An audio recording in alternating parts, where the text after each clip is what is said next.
Another common complication is the presence of left ventricular thrombus. Some initial considerations. It occurs in about 30% of patients with acute myocardial infarction, so it's relatively frequent.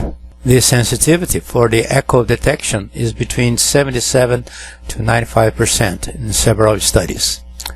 It occurs in walls with motion abnormalities. In other words, it does not occur in a normal contracting wall.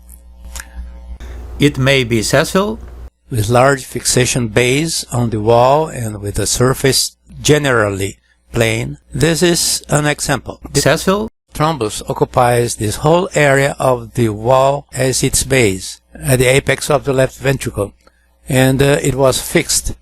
There was no moving part. There was no protrusion to inside the cavity. This is an example of a protruding thrombus. You can see that there is blood in this side and in this other side of the thrombus, meaning around the part of the thrombus. This region of the thrombus makes a protrusion to the interior of the left ventricular cavity. Here, a large thrombus in this difficult apical long axis view echo with an extensive area of fixation at the wall with contractile problem, protruding with a projection to the interior of left ventricular cavity.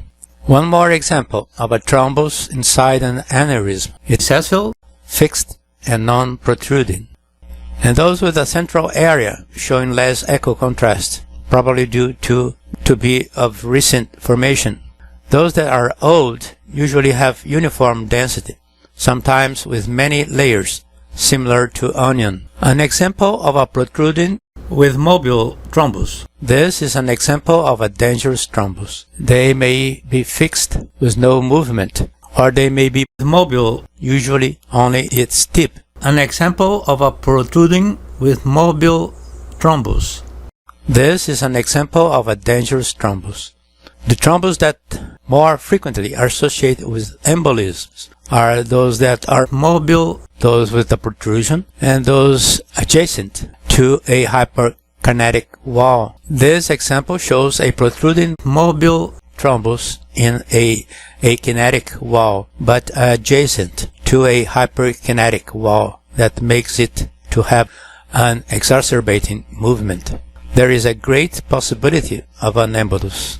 Is an example of a protruding thrombus with regions of less contrast inside it. Probably it's a more recent thrombus. Thrombus appears usually 5 days after the myocardial infarct, but may be as early as the first day. When it appears within 48 hours of the infarction, usually there is a large necrotic area and the prognosis is worse.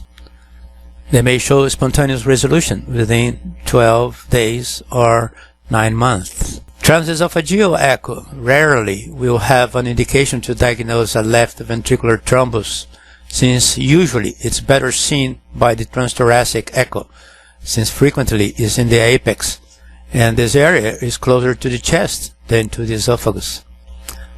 Another example of a thrombus seen by TEE inside an aneurysm. If there is any doubt if it is a thrombus or a different kind of tumor mass, we can use microbubbles contrast. See that there are microbubbles here in the lateral wall and here at the IV septum. This region here is a thrombus where there is less contrast, indicating no perfusion.